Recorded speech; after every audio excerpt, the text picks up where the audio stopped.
Second Coffee Hour Seminar Series. It's really nice to see a lot of you. In our previous session, Professor Michael Shellman gave a wonderful presentation about technology in the classroom. He talked about the available resources that are here at Drexel. For instance, he talked about how we can make our PowerPoint presentation more sexy and presentable, how we can use Blackboard Collaborate to share information with others, and how we can use Microsoft One to share information and disseminate information to other people. So now that we have the technological tools, how do we engage learners in a classroom? And the secret actually lies within Dr. Daniel Korsham, a professor from LeBeau College of Business. And later in the presentation, he'll share with you, how, the secrets, tools, and techniques to engage learners in a classroom. So without further ado, it's my pleasure to introduce Dr. Daniel. All right, thank you. Thanks, everyone. Thank you. I don't know if I have secrets, but I will tell you what I do and how I approach things, and hopefully you can steal from me, and whatever you choose to take from today and things that I do will make me happy, even if it's just if you get one or two things out of it. That's fantastic for me. All right. First thing is let's bring this. Oh, I got it. Yeah. There we go. Right over this way. That's good. Okay. Good. Yeah. Oh yeah.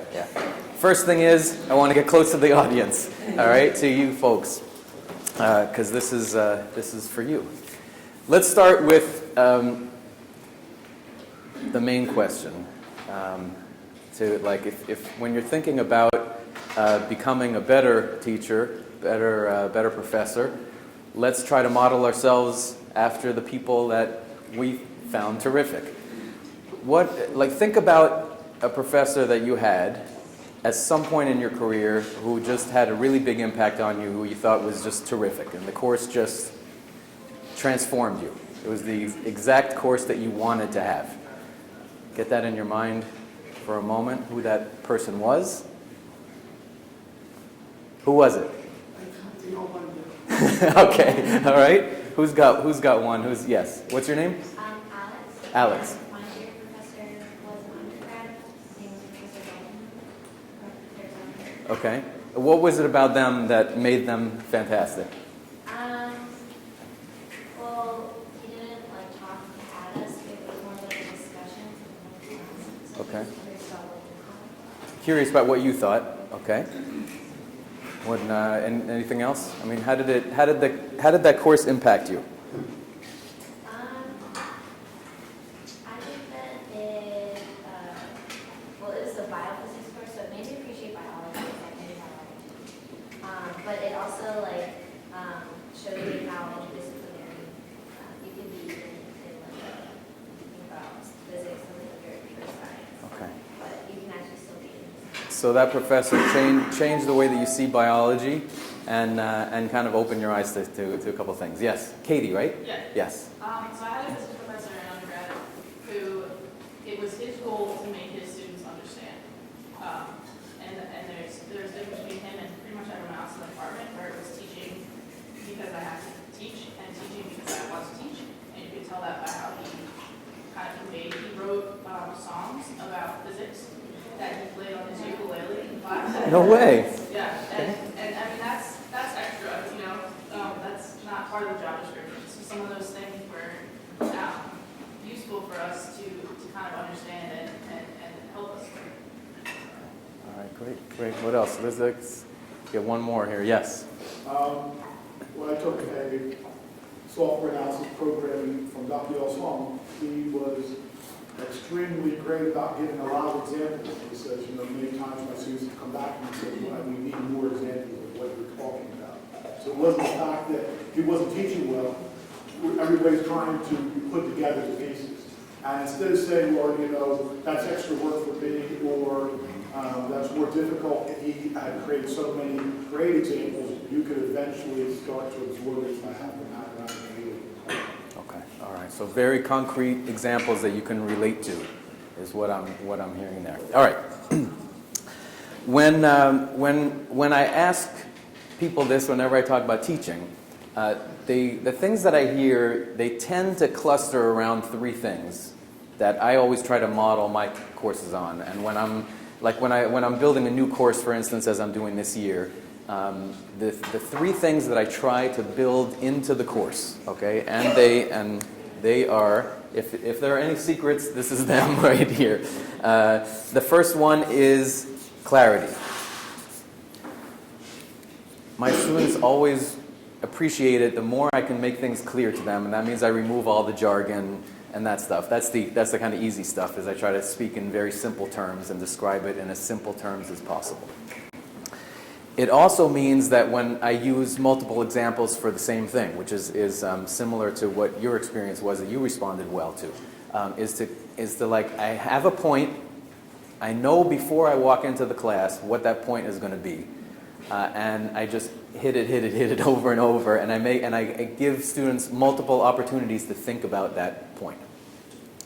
So I'll do things I'll do some repetition. The stuff that I consider important, I never like hit once and then move on. The stuff I consider important, I always make sure to hit multiple times. So I have them do it. We talk about it in class. I have them do an assignment for homework. They come in the next time, they present their homework, or at least we have a discussion about it, and so that way, just then, I've got 3 times that I've hit that student and made them think about the material. The second one is consistency. You may think about some of the worst classes that you have been in, and very often people have terrible experiences when they're not really sure where they are in the course, what's going on. So I'm a big believer in routines in the class. So I have a structure. Like, I'm very kind of loose and I'll change things on the fly, but the basic structure of my class always stays the same. In my class, I've got this term, and any time I teach, especially undergrads. Tuesday, let's say I have a Tuesday, Thursday. Tuesday is quiz day. They have a reading, take a 10 question quick quiz on it, and then we have a discussion about that reading. Thursday is project day. We work on the project, and even though this kind of free-flowing what we work on or how we work on it, Thursday is project day. And it's that way every single day throughout the whole course. Students always know if it's a Tuesday, they know what to expect and more or less what the class is going to look like. And it's very comforting to students when they come into class and they know, okay, this is what is basically going to happen. I might, throughout the term, throw in like a surprise, and I say, oh, you know what, today we're going to break from the routine and do something a little new.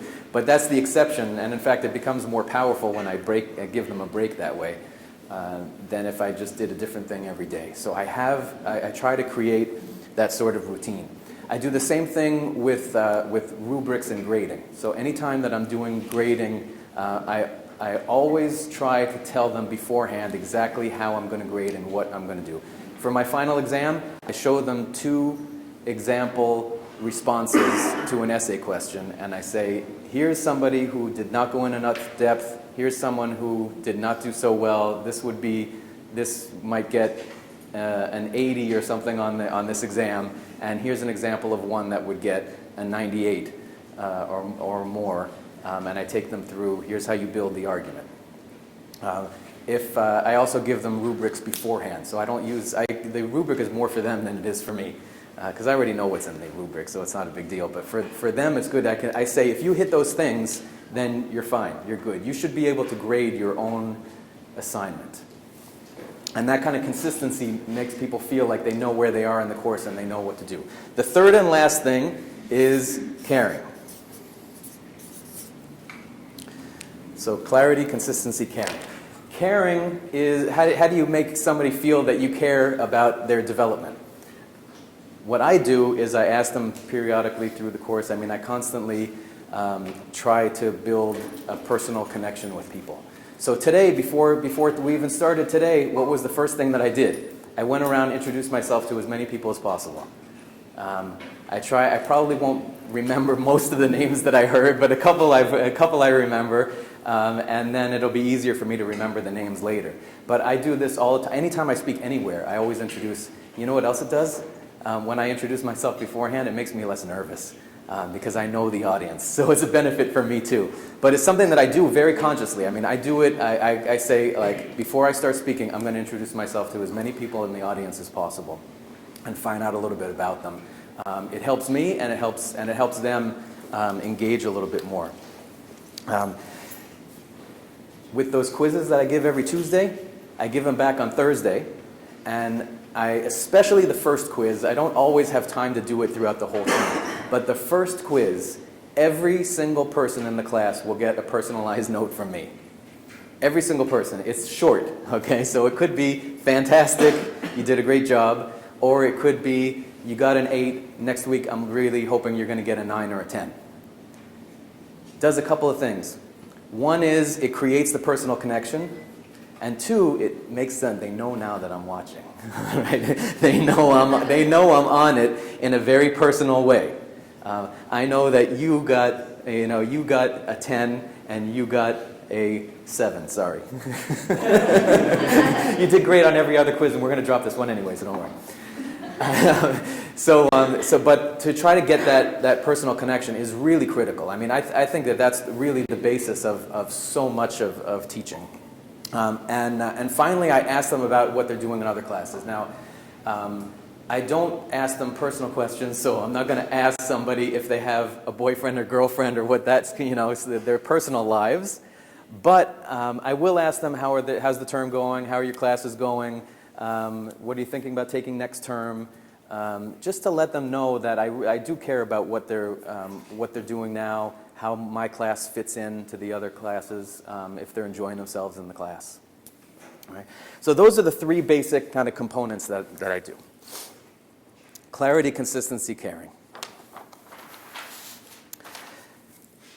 Now, what we're going to do the rest of the time is I'm going to tell you how I structure class discussions. And we're going to start with a short discussion on what is our goal as a teacher. You're in front of the class. You've got a class. You're assigned to a class. What's your goal? What are you trying to do as a teacher? Like in kind of the generic terms. What are we trying to accomplish? Yeah. Trying to facilitate learning by the student. Facilitate learning. How do you know when learning is happening? What is learning? What does that mean? They're asking questions because they're trying to interpret or understand an idea. Many times, like some of the best teachers I've had, they never answer a question directly with an easy yes or no. Sometimes they'll say another question like, "You're getting warm. Why are you asking this, and this?" And then they let you come back with another one. Okay. Yeah. That's great. Others. What do you think? Yeah. When you can apply what they're teaching them. Okay. What else? Well, how do you know when they can apply it? How do you know if they know what you're teaching them? I mean, I guess you would have to structure it. Like a project, you said? Yeah, it has to be some sort of formal assessment where they have to use some of the concepts you taught them to succeed in that project. Okay. All right. And you try to tie it to whatever the material that you covered in class? Yeah. Did you have something? No?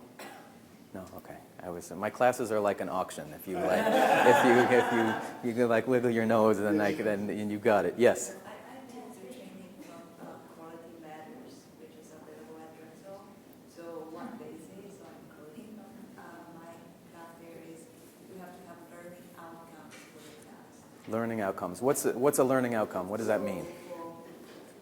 It's specific to classes, so what you want students to learn after this class. You have to have them as the basics of your class, and then you tie your materials, assignments, discussion, anything else to the learning outcomes. And the learning outcomes, according to Quality Matters, it has to be valuable. Okay. So, for example, from my memory, so if you are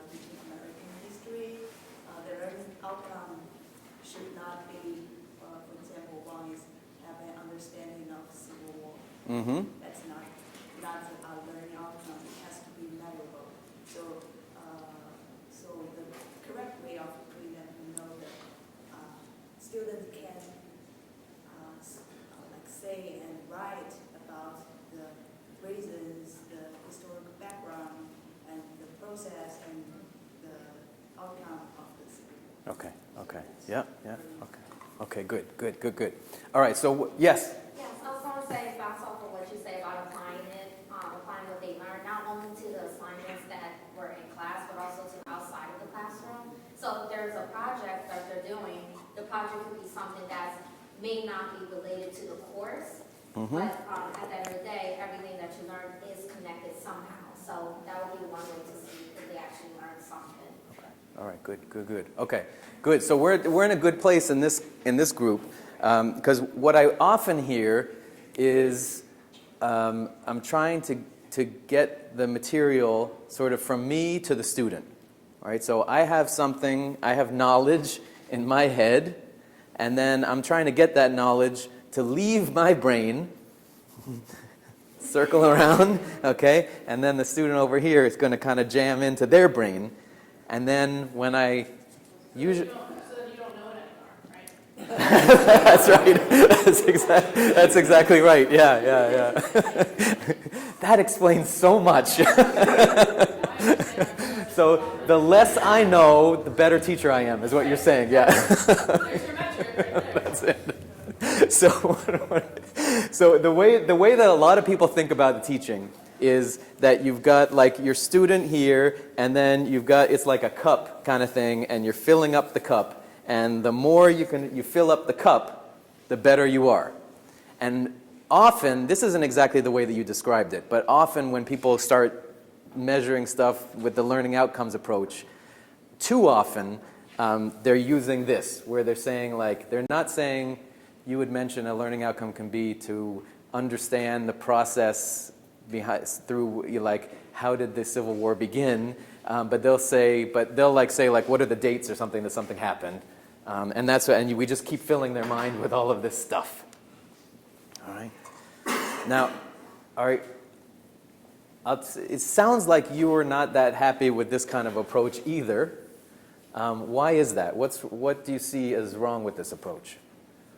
Yeah. I feel like this translates into the professor just giving information, like just regurgitating it, and then we're going to be able to hold it somehow. It's like talking Yeah. at you. Okay. Yeah. There can be a leak there. I'm sorry? There can be a leak there. A leak. Yeah. So that starts to dribble out. Yeah. It's boring for the students.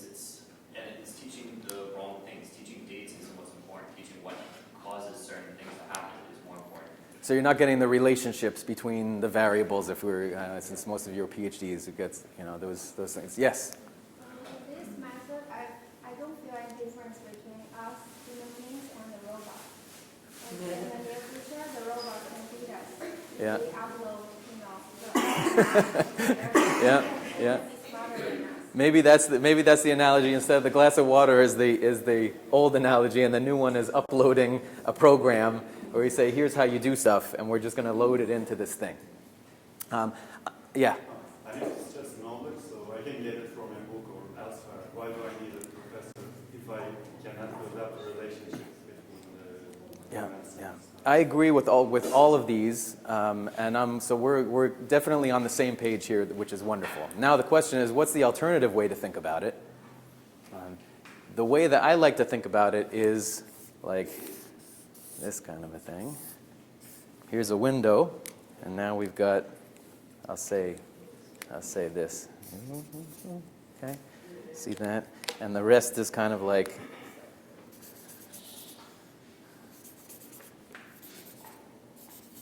The rest is kind of obscured. Is that a crack in the window? It's not a crack in the window. This is the, no, I was going to say that I'm going to throw in how to deal with hecklers in your class. But keep it up, I like it. Yes, exactly. No, I'm happy. So, no, keep it coming, I'm just kidding.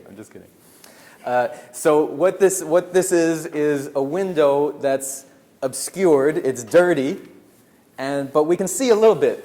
We can see a little bit of some sort of shape outside of the window. All right? Yeah. It's abstract, I know. But that's what we're trying to, and for me, when we're teaching, what we're trying to do is wipe away the muck on the window and start to make out what's going on out there for two reasons. One is to know what's out there, and two, hopefully, even more, is to entice the person to go out there and find out even more. That's really what I want. I want the person to have the feeling that you were saying that you had, where you're like, biology, you know, it's just not that exciting. You know, somebody comes into my class, they're an engineer, they're like, this marketing fluffy stuff, do I really want to get involved in this? And I want them, by the end of my course, to be like running out the door and finding out more about what that marketing thing is. They say like, okay, now I can kind of make it out a little bit better, but I really want to run out there and really get involved in it. That's what I want. So now we know basically what we're doing, and at least this is what I try to do, is in my courses, I know that I want to get people to think about what the green thing is here. I know there's a window that they could potentially look out, and I know that there's muck on here. So what I have to do before I enter the class is I have to decide what the green thing is. I have to kind of start building the window frame. And then the most difficult part is, there are actually two more steps. I have to figure out what this muck is. There's some kind of muck there. I've got to figure out what that is, and then I have to find a way to remove it. And if I can do all that, then they go and they see the thing. So how do we do it? Can't let things run amok, not at all. So we've got, what I do is I map out my classes this way. I've got some kind of end goal or insight where I say, I kind of say like, what is an aha that I would like this class to have? What's the aha? And then I figure out, or I guess based on my experience, and the more experience you have, the better you can guess this kind of stuff. Where is the student right now? Now it's coming together why my window picture was so bad. All right. And then I need to, like, I'm going to kind of lead them in this direction, but I know that there's something in the middle here that's blocking the way. That's an obstacle. It's a mental obstacle to seeing what's going on. It's a door. It's not a door. It's an obstacle. It's a what? It's a dam. It could be a door. A locked door. It could be a locked door, a mentally locked door. So my job is to figure out what that is, what the key is to, or how do I climb over it, or the key is to the locked door. What are the types of things that are in here? What are the type of things that block people from the insight? Generally, it's some kind of an assumption. So, for example, in my classes, I teach something called customer lifetime value. If I tell someone, is your marketing program working? You just launched a new campaign, you put a bunch of salespeople out there, you had some advertising on TV, you sent out mailers, and you want to see if this stuff is working. How do you know if it's working? What would you say? Are you getting inquiries? Are you getting inquiries? Okay, yeah. Even better than that. Sales, right? So I know that when I ask that, any class is going to say, look at the sales. And then now I know they're here, and I want to kind of lead them towards the aha. And there's something in the middle. I've got to break this down. So I've got to take this sales thing and start to break down and make them think more about that particular answer. So I say, does that mean that if you had two customers and one purchases a little bit more and one purchases a little bit less, would you prefer this customer to this customer? Why not? Because the requirement of the customer can be different, so just having lippy can be more precious to that person. So Having more surplus. So they might be more demanding of me as a company, you're saying?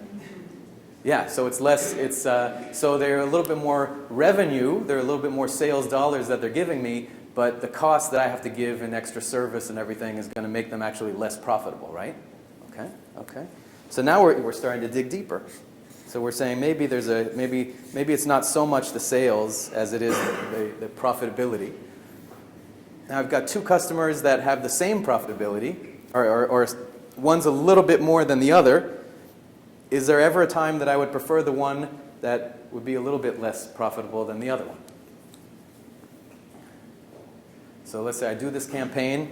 I have two customers that come in my door this month, and I see that this one is giving me a little bit more in sales minus costs than this one. Did you have your hand up? No. Okay, yes. Well, is the customer more reliable? How easy it is to work with them? There's a lot of different factors about it. What do you mean by reliable? Like, on the payment side, are they going to pay you on time? Okay, okay. But beyond that, there's other aspects of reliability. When you're communicating with them, are they talking back to you quickly? Are they more reliable in just opening communication and business? Okay. So you're bringing up another one, which we'll call this payment time. Another one would be returns. Returns. Returns such as like QVC, a lot of times QVC will measure customers.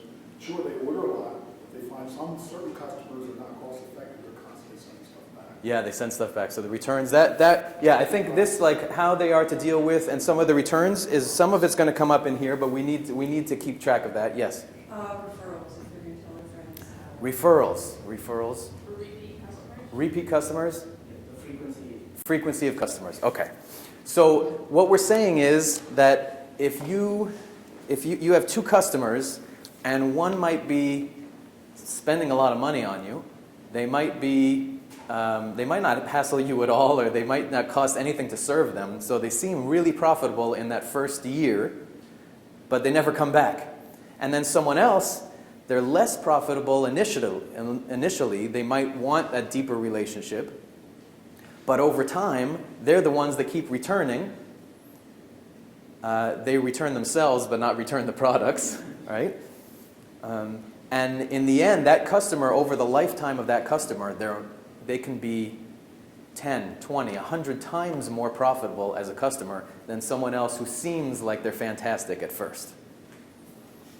So how do you figure out how to make the investment with the right type of customer? It's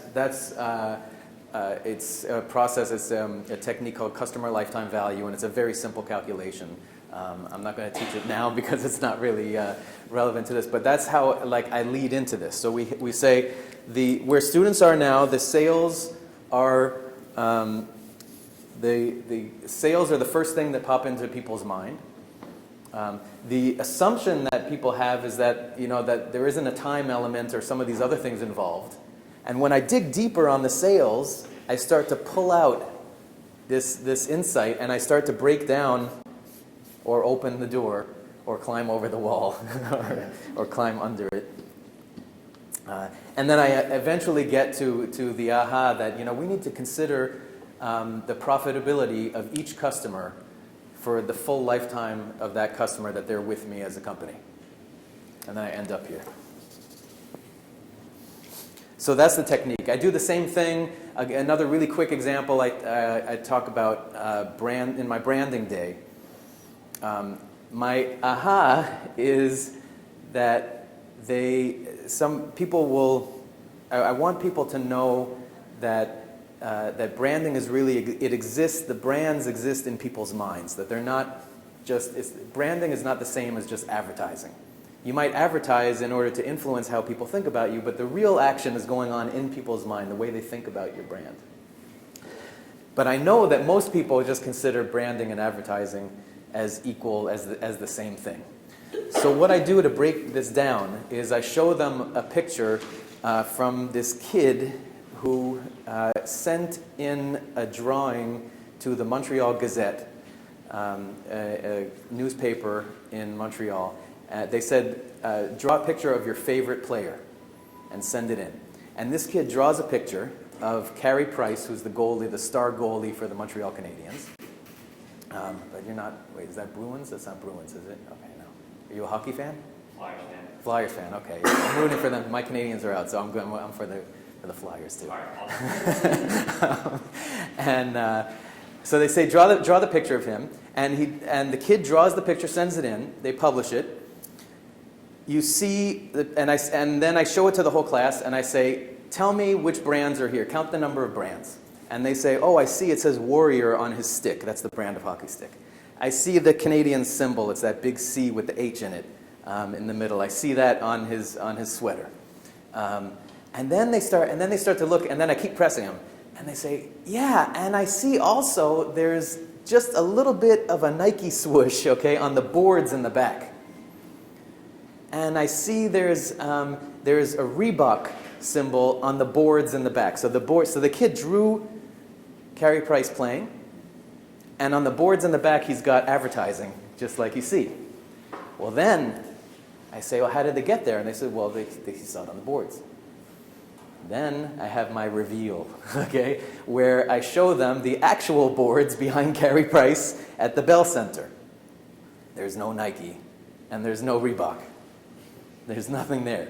The whole thing, all those pictures on the boards are just, they exist in the mind of this kid. He's just completely, like, it's just, he's making connections, and they're sort of there because Nike has players sort of like Carey Price in there, but when this kid thinks Carey Price, he thinks hockey. When he thinks hockey, he thinks sports. When he thinks sports, he thinks Nike. And the Nike brand, as well as the Reebok brand for this kid, they're like deeply embedded in this whole network of things.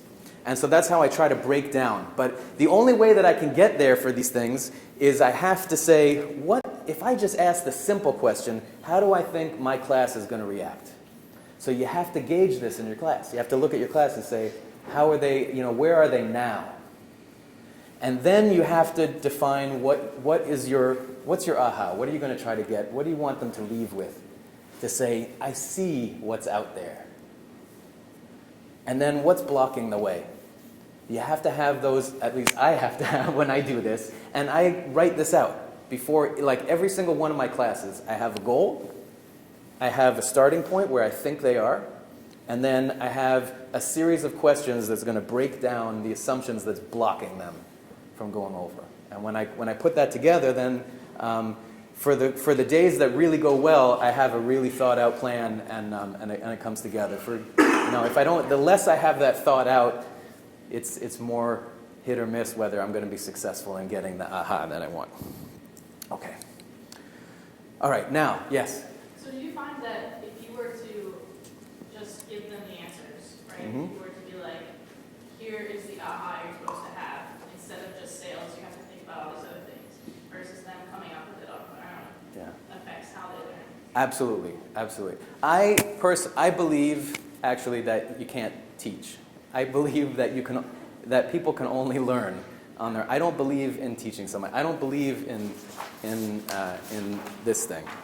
I don't believe that. I just don't believe that there's anything that comes out of it. You put something in somebody's head, and they'll just they'll forget it, which is what I've always done whenever I've been the receiver of that stuff. Is I generally forget it. For people who have a better memory than me, by the time that they get to some place where they could actually apply it, very often, I mean, it's kind of like old information anyway, especially in business. By the time, I teach someone something about social media while they're a freshman here, okay? They graduate 3-4 years later, or I was a slow learner. For me, maybe 5 or 6 years. But they graduate. I enjoyed school, yeah. And they leave then. What I taught them about social media. I mean, what is it? We're so 2013. What was the state of social media in 2013 or 2014? A lot of the stuff that you're using now, where it didn't even exist then. So it's going to be useless. So I just don't believe in this. But more importantly, because I think that it'll stick more when you're learning. And plus, Let's say I do this successfully. Let's say they learn it. Let's say they remember it. Let's say it's applicable. How is that serving them? Is my goal to make them interact in the world the same way that I do? Am I trying to get my students to be more like me? Definitely not. Should I stop asking rhetorical questions? The answer is yes. Yes. So that's what I'm trying to do. I don't want my students to look at the world the same way I do. I want them to look at it in the way that they think is right, that's going to be appropriate for them. And the only way to do that is to get them to learn the stuff. And to get someone to willingly learn something, when I think back to my classes, I mean, I was a weird student. When I was in college, one of my great feats was that I got every single grade. A+, A minus, B+, B, B minus. I got all the way down. I went the full, I had like a full scorecard. It was like bingo. Okay. And the ones that I got A+s and A's in were the ones that I was like excited about, and the professor was kind of drawing me in. And the ones that I didn't do so well, I just didn't bother. I didn't get anything out of it. So I really believe that the key is you try to get people, if you get people kind of excited about it, say like, oh yeah, I could take some of that. I could learn that. I could maybe apply that. So let's take a few minutes and think about some cases for you. So I asked you before, not exactly homework, but hopefully some people have come with some things that you might want to teach somebody, that you want to teach some sort of expertise. Did you get the message? Yeah, sort of, maybe. I remember some kind of thing in there, something. Okay. Okay, since I don't have any volunteers on this, let me, yeah. To teach something? Yeah. I had some fun with that, but I don't know. I'm a U.S. rowing referee licensed in the United States. I've mostly volunteered with a lot of school work for, both Drexel and colleges. Okay. I'd like to show maybe somebody wants to learn how to flag down the boats and move them around in the river. To flag down the boats and, okay. Move them for safety. Like when they're going, if a boat's going to interfere with another boat, how do you give that boat direction on how to move? Okay. Very simple. It's nothing technical. Okay, so let's do this really quickly. We're gonna take this example. We're gonna put it through this. Okay. So what we're gonna do is we're gonna have like the right way to do it. We're gonna figure out what people probably think you do now, and then we're gonna ask some questions to break it down. Got it? So you'll be in There's two major goals. the lead. First one is safety. Always got to be safety. Okay. The second one's fairness. Those are the two guiding goals you always want to do the referee. Okay, so let's do this. So these are kind of like our constraints almost, right? Safety's number one. Safety, fairness. Whoops. Everything's covered in those two items. Okay, now we want to. So let's make sure we set the scene right of what we're talking about. So we've got this is a rowing race. We'll say we're on the Schuylkill, and what are we doing? We're flagging down. Well, what happens? The people are in the boats. They'll read a single oar, it's a scull. A sweep or a double oar, it's a scull. But sometimes you have coxswains, sometimes you don't. And you're going this way, and you're looking that way. And you have start, and 2,000 meters later, you finish. And you start, somebody says start. So this is during the race. Yes, during the race. So after you start, the referee follows them down the course and makes sure that A, they're safe, they don't go off towards the side of the river or something doesn't strike them. And then the second thing is make sure they don't strike each other. And then to make sure that nobody interferes with another boat to push them out of the way to try and muscle them and get them to the finish line. And that's the job. Okay.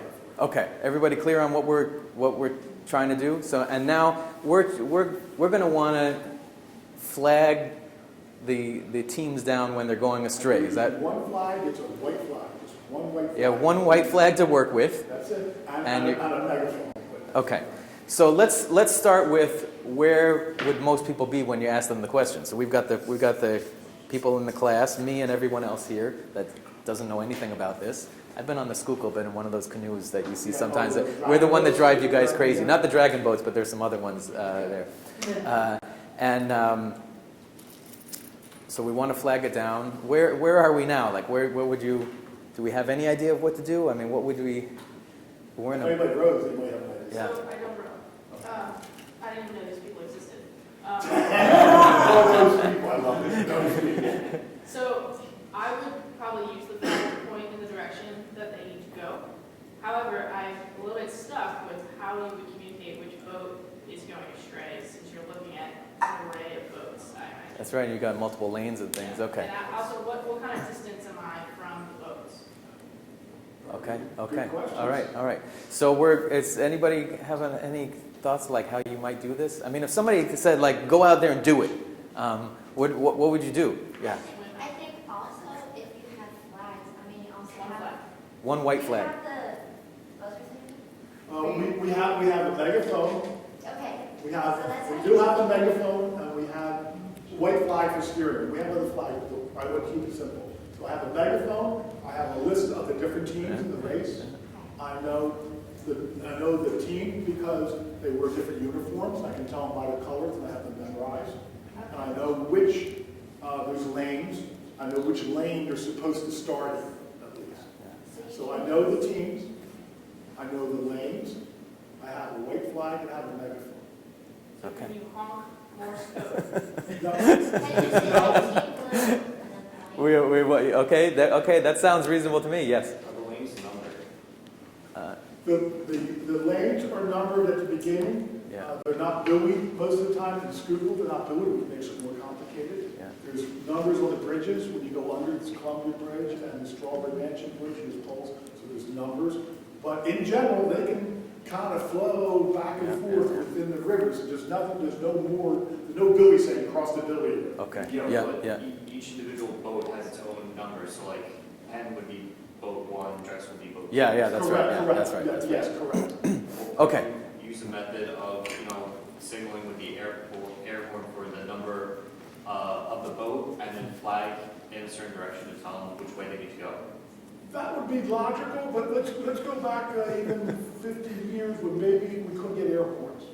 Okay, the technology. You might have just had one of those old, big cones where Yeah, guys yeah. are shouting out Oh, the okay, name, okay. I mean, but now these megaphones. So unlike social media, this is something that hasn't changed in 50 years. No, it hasn't. It's been kept very simple on purpose because when you have 8 high school or college students all rowing full steam ahead, you're not listening to anybody to begin with. So you have to keep it simple. Yeah, they're in a race, that's right. They're And racing. our job is not to interfere with the race. It's just to kind of guide them and Right, make sure it's right. safe. We don't want to overwhelm, make us the main point of the race. We're just trying to make sure they enjoy the race. Okay. Now, since we're designing this discussion, we've got a pretty good sense, and I think you had the most concrete. I can't remember which of you two had the most concrete one. You say you'll. It was Okay. So you shout out to them a number, and then point the flag in a direction. Okay, it's pretty close. All right. So we've got that. We've got like where people are.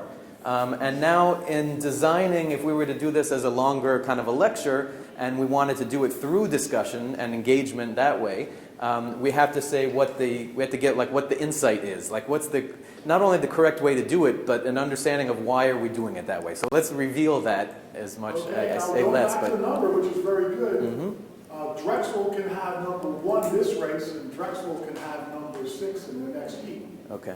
So it's the rowers sometimes don't really care what the number of the bow is. That's just for the race, for the finish line to see the number, so they can figure out who's first, second, third. So normally you were right on, but we would call out the name of the crew. I would call out Drexel.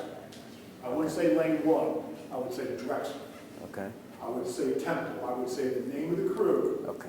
Okay, so if I find out that Temple is too far this way, and I want them to come back, I'm following them. They're going that way, I'm following behind them, within eyesight, I'm within earshot. I mean, I got to be pretty close to them, normally about boat length, 20, 30 feet away. When I think there's going to be a problem, I would make sure I'm standing up. I'd raise a white flag strictly overhead. I would go, Temple, and snap quickly down to this direction and hold it there. That would let the stroke seat know, because the coxswain is looking that way, but the stroke is looking at me. The stroke tells the coxswain for the boat to go in the direction of my flag. And if they're really sharp, they'll keep moving. I'll keep my flag here until I think they've corrected the course, and then I'll pull it down. If they're not listening, or I think it's still getting worse, same thing again. Flag up. Temple. snap it again. Now, why do you think, and here's something you do, we always call the name of the crew first? Why do we do that? Because we want their attention before we do the action. If I just snap the flag, Drexel, by the time I look up, maybe paying attention to me, whatever I did is done. Now, if I have two boats coming together, use the same flag, and you can just put the flag up, Temple, Drexel, apart, means move apart. If they don't listen to you, this big thing, tell your driver to go right in between. Sometimes they've got to get right in there. They're going at it. But just up one little flag, a megaphone, calling their name, and then the other last one is when you, again, if you go straight up, you can go obstruction. There could be a floating rock they don't see that wasn't on the course. You say obstruction, and you can steer them one way around the obstruction. That's very simple commands, but that's what you do. That's what you need to do. It's simpler than that. Okay. So what I would do in this kind of situation, knowing that just the tiny bit that I've just learned, and I don't know anything than what you've told us, is we want to get to this technique at the end, and we want the people in the class to arrive at the same place that we are. We want them. Consistency. Yeah. If you asked any one of them, they should all be giving you the same answer, and hopefully understand the reasoning, as I said. But why do we use a lane number? It's so much easier. Why do you have to memorize the name of the person? Well, they're listening, and they would know because the boat will listen to their name more than about them. Right. So that's for me. If I were planning this out, I would put that in this middle section where people don't really know why isn't a number that way. So then we have to say, well, what would you do? We have to say, all right, you would honk it 5 times for lane 5. Okay. You say, then you can ask as you did. Well, if you didn't have the horn, what would you do? And then you would say, well, I'd yell out 5. Okay.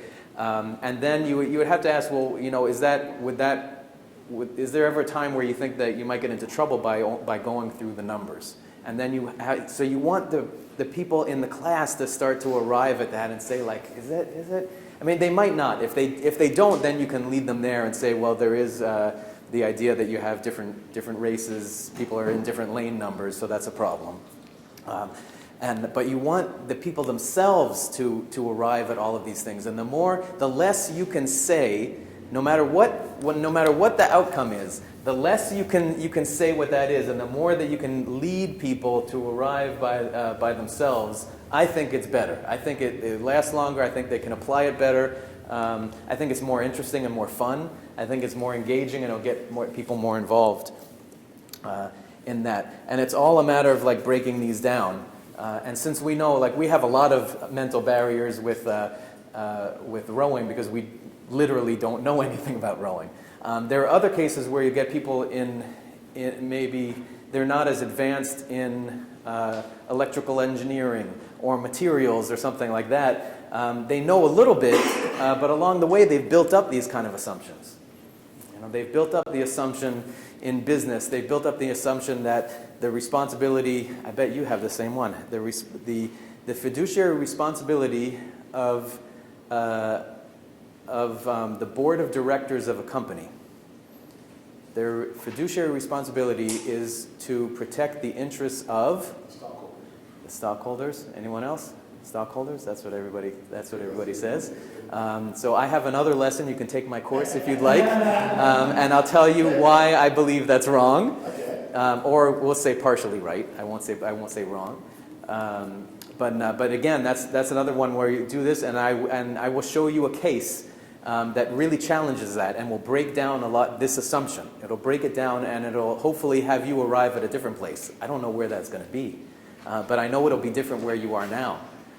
And I'm pretty sure that it will get you just more curious. You might read one more article about shareholder value than you would have otherwise. And that's my goal, is to have you leave, have you get a little more definition, get a little more clarity around what is it that's out there, and even more importantly, get you to open the other door, walk outside and find out really some more. And then for me, that's the ultimate. one of the doctoral students who just got a job, she just got a job over at Wharton. She gave me the biggest compliment that I've ever gotten as a teacher. She said that you made me enjoy doing research. And for me, that was like, I have achieved the most that I could ever accomplish with this student. And it just thrills me. That's always my goal.